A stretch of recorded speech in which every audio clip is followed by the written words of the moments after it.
Hello everyone, আজকে আমি চলে এসেছি পুনরায় তোমাদের সাথে আরেকটা নতুন গল্প নিয়ে আলোচনা করতে। গল্পের নাম পথের দাবি, লেখক শরৎচন্দ্র চট্টোপাধ্যায়।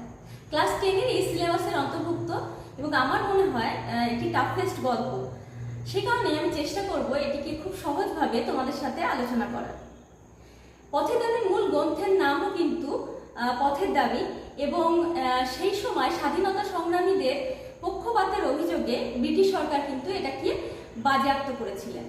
আমাদের বাংলা সাহিত্য জগৎ যদি দেখি তাহলে রবীন্দ্রনাথ ঠাকুর, শরৎচন্দ্র চট্টোপাধ্যায়, বঙ্কিমচন্দ্র চট্টোপাধ্যায় এনারা ছাড়া কিন্তু এক প্রকার ফিকা।